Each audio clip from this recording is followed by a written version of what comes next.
Днес ще продължа да ви показвам как се движеха ремонтите в къщата, която закупихме.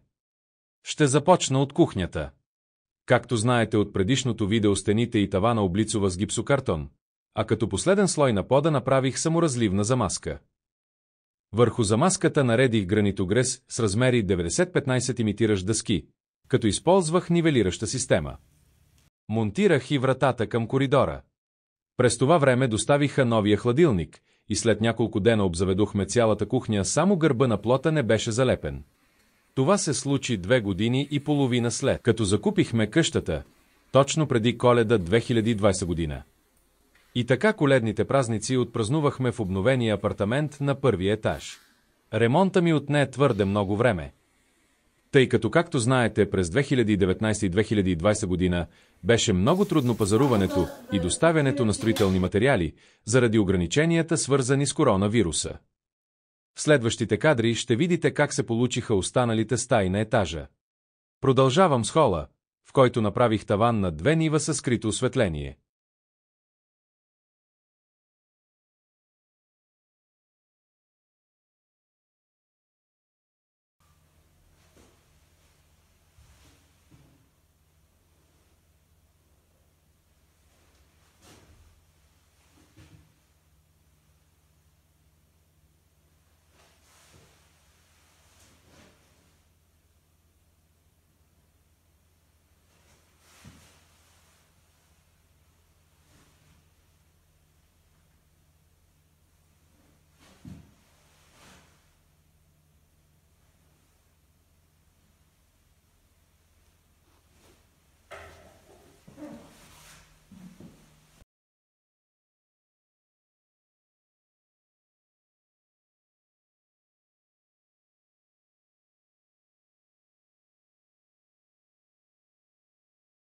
Вратите закупих от Чехия, но секцията си направих само от чамови палети.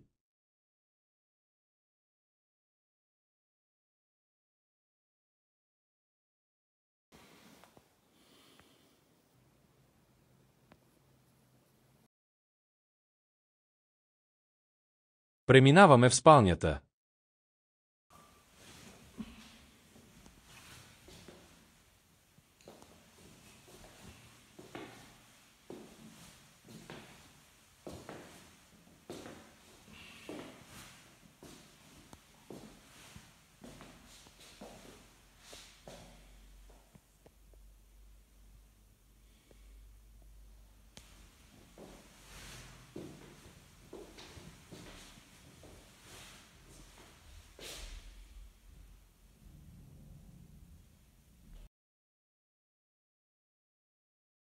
Леглото с повдигащ матрак също сам си направих, но този път си купих готови букови плоскости, които изрязах на необходимия размер.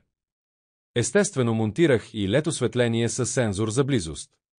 Това е входната врата на апартамента. Тук виждате етажното табло.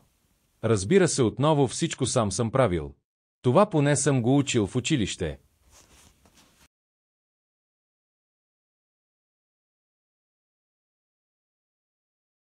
Дойде ред на плочките в коридора. Решихме да са същите като в кухнята, защото така или иначе ни хартисаха. Трябваше ни и шкаф за обувки за коридора, който отново е мое дело. Най-големият ми проблем беше тази стена в стаята на дъщерята. Така изглеждаше след 5 ръка боядисване с боя по поръчка. След като ми писна, си забърках нова боя сам. Бяла боя и няколко различни пигмента. Покри от първата ръка. През тези 2 години и половина се грижахме също така и за двора, градината и оранжерията, която наследихме от предишните собственици.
Първа реколта от нашата собствена градина.